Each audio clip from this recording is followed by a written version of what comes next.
મહત્વના સમાચારોથી બુલેટિનની શરૂઆત કરીશું। ઔરંગઝેબ વિવાદમાં મહારાષ્ટ્ર નાગપુરમાં હિંસા, પુતળા દહન બાદ બે જૂથ વચ્ચે મારામારી પણ થઈ છે।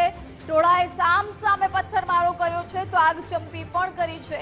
પોલીસની ટીમ અને રેપિડ એક્શન ફોર્સ પણ આખા મામલે મેદાને છે। ટોળાને વિખેરવા માટે પોલીસે ટીયર ગેસના સેલ છોડવાની પણ ફરજ પડી છે। ઘટના સ્થળે મોટી સંખ્યામાં પોલીસનો કાફલો તૈનાત કરી દેવામાં આવ્યો છે। તો મુખ્યમંત્રી દેવેન્દ્ર ફડણવીસે પણ શાંતિ રાખવા માટે અપીલ કરી છે। કેન્દ્રીય મંત્રી નીતિન ગડકરીએ પણ લોકોને શાંતિ રાખવા અપીલ કરી છે। સંભાજીનગરમાંથી ઔરંગઝેબની કબર હટાવવાની માંગ કરવામાં આવી રહી છે।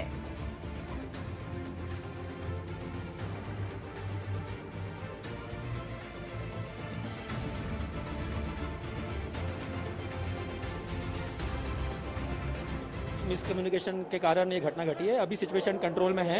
हमने अपना फोर्स पूरा यहाँ पे स्ट्रांग है। सबसे हम अपील करते हैं कि कोई बाहर ना निकलिए, पालन कीजिए और पत्थरबाजी ना करिए। काफी पत्थरबाजी वहाँ से हो रही है तो हमने उनको आगे शो ऑफ फोर्स किया था, उन पे टीयर गैस का भी वापर किया था।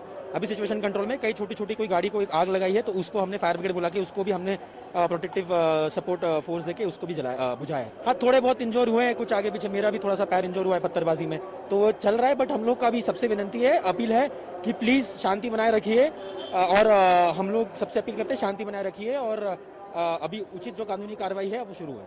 हाँ, वो अफवाह पे विश्वास ना रखिए, आप अपने शांति बनाए रखिए, लॉ एंड ऑर्डर को डिस्टर्ब मत कीजिए और पुलिस का सपोर्ट कीजिए। हम लोग आप जो भी लीगल कार्रवाई वो कर रहे हैं। વિગતો સાથે સંવાદદાતા વિજય દેસાઈ જોડાયા છે। વિજય, જે પ્રકારે ઔરંગઝેબની જે હટાવવાને લઈને જે અત્યારે બે જૂથો વચ્ચે મારામારી થઈ, ઘર્ષણ થયું, શું વધુ વિગતો છે આ મામલે? બિલકુલ, આજે ઔરંગઝેબની કબરનો જે વિવાદ છે તે મહારાષ્ટ્રની સાથે ઉત્તર પ્રદેશ સહિતના અનેક રાજ્યોની અંદર દિન પ્રતિદિન રાજકીય રીતે વિવાદ વકરતો જઈ રહ્યો છે। તે બધા વચ્ચે આજે જ્યારે સમગ્ર મહારાષ્ટ્રની અંદર વિશ્વ હિન્દુ પરિષદ બજરંગ દળના જે કાર્યકરો છે તેમના દ્વારા અલગ અલગ જિલ્લાઓની અંદર વિરોધ પ્રદર્શન કરવામાં આવ્યા હતા। કારણ એક જ હતી કે જે ઔરંગઝેબની જે કબ્ર છત્રપતિ સંભાજીનગરની અંદર જે આવેલી છે ત્યાંથી હટાવીને તેને દૂર કરવામાં આવે। પરંતુ અત્યારે જે સમગ્ર ઘટનાક્રમ છે તે નાગપુર વિસ્તારમાંથી છે કે નાગપુરનો જે મહાલ વિસ્તાર છે કે જ્યાં બે જૂથ વચ્ચે અથડામણ થઈ છે અને તેને જ લઈને પોલીસે પરિસ્થિતિ પર કાબુ મેળવવા માટે ટીયર ગેસના સેલ છોડવાની પણ ફરજ પડી છે। તો ઉપદ્રવીઓના ટોળાએ છે તે અનેક વાહનોની અંદર આગચંપી કરી છે। ઉપરાંત અનેક જે મકાનો છે ત્યાં નિવાસીઓના તે મકાનો ઉપર પણ પથ્થરમારો કર્યાની ઘટના સમગ્ર અત્યારે હાલ સામે આવતા અત્યારે હાલ જે આ સમગ્ર વિસ્તાર મહલ ક્ષેત્ર છે કે જ્યાં અજંપાભરી પરિસ્થિતિ વર્તી રહી છે। પરંતુ આ સમગ્ર ઘટનાક્રમ એટલા માટે સર્જાયો છે કારણ કે વિશ્વ હિન્દુ પરિષદના જે કાર્યકરો છે તેમના દ્વારા ઔરંગઝેબના પુતળાનું દહન કરવામાં આવ્યું હતું। એ બધા વચ્ચે એક અફવા એ પણ ફેલાવી હતી કે આંદોલનકારીઓએ એક ધાર્મિક પુસ્તકને સળગાવ્યું છે અને આ પ્રકારની અફવાના કારણે પરિસ્થિતિ વધુ વણસી હોવાની જે પ્રાથમિક વિગતો અત્યારે મળી રહી છે અને ત્યારબાદ આ સમગ્ર ઘટનાક્રમ સર્જાયો છે। પરંતુ ઉલ્લેખનીય બાબત એ છે કે 48 કલાકનું મહારાષ્ટ્ર સરકારને જે અલ્ટિમેટમ આપવામાં આવ્યું છે કે ત્યાંથી એ જે સ્મારક છે, જે કબર છે તેને હટાવવામાં આવે। પરંતુ આ બધા વચ્ચે જયારે આજે મુખ્યમંત્રી દેવેન્દ્ર ફડણવીસનું પણ એક નિવેદન સામે આવ્યું હતું, તેની અંદર તેમણે સ્પષ્ટ કર્યું હતું કે ઔરંગઝેબના જે ક્રૂર અને બર્બર વિચાર છે તેનું મહિમામંડન કરનારને મહારાષ્ટ્રની અંદરથી રહેવા દેવામાં નહીં આવે। ઉપરાંત જે આ પ્રકારના મહિમામંડન કરનારા સામે પણ સખત કાનૂની કાર્યવાહી કરવામાં આવશે। પરંતુ મહત્વની વાત એટલા માટે ગણવામાં આવી છે કે છેલ્લા કેટલાક સમયથી મહારાષ્ટ્ર હોય કે ઉત્તર પ્રદેશની વિધાનસભા હોય, આ ઔરંગઝેબનો મુદ્દો સતત વકરી રહ્યો છે। પરંતુ 48 કલાકનું અલ્ટિમેટમ છે તેને લઈને અત્યારે સુરક્ષા વ્યવસ્થા છે, જે કબ્રસ્તાન આવેલું છે કે જે ખુલદાબાદની અંદર આજે ઔરંગઝેબની કબર છે તેને અત્યારે પોલીસ પ્રોટેક્શન કરવામાં આવ્યું છે। કારણ કે એએસઆઈ થી સંરક્ષિત સ્મારક હોવાને કારણે અને ધાર્મિક રીતે થોડું મહત્વ હોવાને કારણે તેને સંરક્ષિત કરાયું છે। પરંતુ જે પ્રકારનો માહોલ અત્યારે સર્જાયો છે તે જોતા સ્પષ્ટપણે જે વીએચપીએ ચેતવણી આપી છે કે જો સરકાર નહીં હટાવે તો 48 કલાકની અંદર અમારા કાર્યકરો કાર સેવા કરીને છત્રપતિ સંભાજીનગર જઈને આ કબરને હટાવશે અને તેને સમુદ્રમાં ફેંકી દેશે। એટલે હાલમાં અજંપાભરી માહોલનો જે સ્થિતિ છે સમગ્ર મહારાષ્ટ્રની અંદર પણ જોવા મળી છે। પરંતુ નાગપુરમાં થયેલું આ જે ચમકલું છે તેને લઈને જે સુરક્ષા એજન્સીઓ છે, પોલીસ દળો છે તે એલર્ટ મોડમાં આવી ગયા છે અને હાલમાં સમગ્ર વિસ્તારની અંદર છે સતત પેટ્રોલિંગ કરવામાં આવી રહ્યું છે અને ઉપદ્રવીઓ વિરુદ્ધ કાર્યવાહી કરવા માટેના આદેશ પણ આપી દેવામાં આવે છે। બિલકુલ વિજય, આજે ખાસ કરીને દિવસભર આજે વિશ્વ હિન્દુ પરિષદ હોય કે બજરંગ દળ હોય, જે પ્રકારે સંભાજીનગરમાંથી ઔરંગઝેબની કબર હટાવવાને લઈને વિરોધ અલગ અલગ જગ્યાએ સામે આવ્યા છે, પરંતુ અત્યારે જે આ આખું મારામારી અને ઘર્ષણ સર્જાયું એ કોઈ ચોક્કસ ગ્રુપના જૂથના કયા માણસો હતા? કેમ કે સીએમએ પણ તમામ જનતાને શાંતિ રાખવા માટે દેવેન્દ્ર ફડણવીસે અપીલ કરી છે. બિલકુલ કોણ હતું હાલ, કારણ કે આંદોલન વિશ્વ હિન્દુ પરિષદ અને બજરંગ દળના જે કાર્યકરો છે તેના જે ક્ષેત્રીય મંત્રી ગોવિંદ શેંડે છે તેમણે સ્પષ્ટપણે કહ્યું છે કે અમે ત્યાં છત્રપતિ સંભાજીનગર જે ખુલદાબાદ તેની સામે જઈને ધરણા કરીશું અને જો સરકાર નહીં હટાવે તો અમે હટાવીને સમુદ્રમાં ફેંકશું. તો આ પ્રકારની સીધી ચેતવણી છે તે હતી અને બધા વચ્ચે જ ફડણવીસનું પણ નિવેદન આવ્યું હતું કે આ પ્રકારનું મહિમા મંડળ જે ઔરંગઝેબનું કરે છે એવા લોકોને ચલાવી લેવામાં નહીં આવે અને સરકાર તમામ કાર્ય છે. પરંતુ તેમણે સ્પષ્ટતા પણ કરી હતી કે ASI થી સંરક્ષિત સ્મારક હોવાને કારણે રાજ્ય સરકાર તેને હટાવી શકતી નથી. જોકે આ બધા વચ્ચે જે રાજકીય વિવાદ છે તે ગોશામેલ એટલે તેલંગાણાના જે ધારાસભ્ય છે ટી રાજા ભાજપના, કે તેમણે પણ 15 માર્ચે આ પ્રકારે કેન્દ્રીય મંત્રી ગજેન્દ્ર શેખાવતને પત્ર લખીને જે ASI દ્વારા જે આ ખર્ચ કરવામાં આવે છે આ કબર પર તેને તે અંગેની વિગતો માંગીને આ પ્રકારે ASI માંથી તેને હટાવવાની માંગણી કરી હતી. તો ઉત્તર પ્રદેશની અંદર પણ આને લઈને વિવાદ ચાલી રહ્યો છે.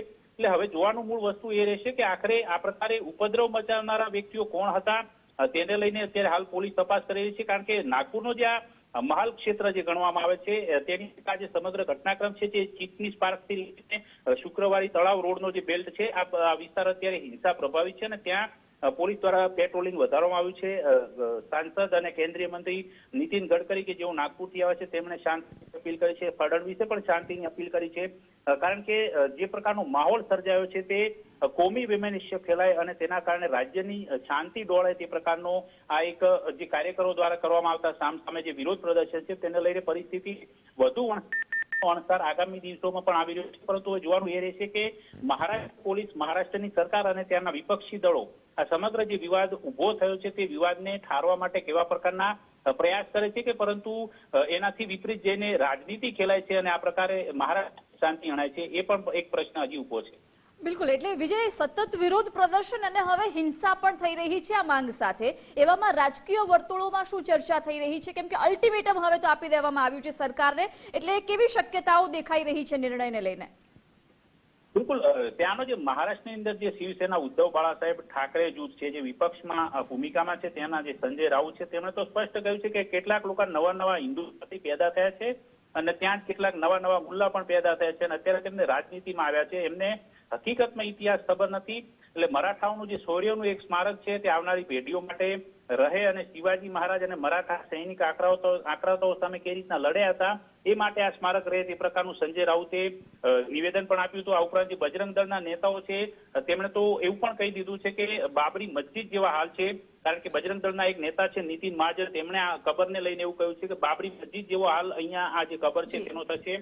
ઉપરાંત અન્ય જે કેટલાક નેતાઓ છે તેની અંદર જે કોંગ્રેસના નેતાઓ છે, વિજય વડેટીરા જે કોંગ્રેસના ધારાસભ્ય મહારાષ્ટ્રના છે, તેમણે તો બજરંગ દળ અને બીજેપી પર પણ નિશાન સાધ્યું છે. કારણ કે તેમને એવું કહ્યું છે કે આ પ્રકારના જે આ કાર્યકરો છે તેમની પાસે હવે કોઈ કરવા જેવું કામ નથી અને તેઓ નથી ઈચ્છતા કે મહારાષ્ટ્રમાં લોકો શાંતિથી રહે અને મહારાષ્ટ્રના વિકાસની ગતિને ધીમી કરવા માટે આ પ્રકારના ઔરંગઝેબ જેવા જે મુદ્દાઓ છે લઈને બજરંગ દળના કાર્યકરો આવી રહ્યા છે. આ સિવાય જે અન્ય એક નેતા છે પૂર્વ કોંગ્રેસના નેતા આચાર્ય પ્રમોદ કૃષ્ણ, કે તેમણે પણ એક મોટું નિવેદન આપ્યું છે કે તેમણે કહ્યું છે કે કબ્ર તોડવાનું કામ તાલિબાનનું છે. ભારતની સંસ્કૃતિમાં મરેલા સાથે લડવાની હોતું નથી. એટલે આ પ્રકારે જે આખો સમગ્ર વિવાદ જે પૂર્વ ઔરંગાબાદ અને અત્યારનું છત્રપતિ સંભાજીનગર, જ્યાં ખુલદાબાદની અંદર આજે ઔરંગઝેબની કબર આવેલી છે, કે જે 1707 ની અંદર જયારે એનું નિધન થયું ત્યારબાદ તેની ઈચ્છા અનુસાર જે એના જે આધ્યાત્મિક ગુરુ શેખ જનુદ્દીનની દરગાહ હતી ત્યાં તેને દફનાવવામાં આવે. તો એ એક પ્રકારે સાધારણ માટીથી બનેલી હતી, પરંતુ જયારે બ્રિટિશ વાઇસરોય લોર્ડ કર્ઝન છે તેને સંગેમરમરના જે પથ્થર લગાવ્યા અને તેને એક પ્રકારે ઐતિહાસિક અને ધાર્મિક દ્રષ્ટિએથી ત્યારથી એને મહત્વપૂર્ણ માનવામાં આવે છે અને લોકો આજે પણ ત્યાં શ્રદ્ધાંજલિ આપવા માટે મોટી સંખ્યામાં લોકો ત્યાં પહોંચતા હોય છે. એટલે એક ધાર્મિક મહત્વ ધરાવતું સ્થાન છે ને સાથે સાથે આક્રાંતોને લગતો જે એક પ્રકારનો મુદ્દો છે એને લઈને અત્યારે જે શાસક પક્ષના નેતાઓ છે તે સતત તરફેણ કરી રહ્યા છે કે કબર હટવી જોઈએ. થોડા સમય દિવસ જી આભાર જાણકારી માટે.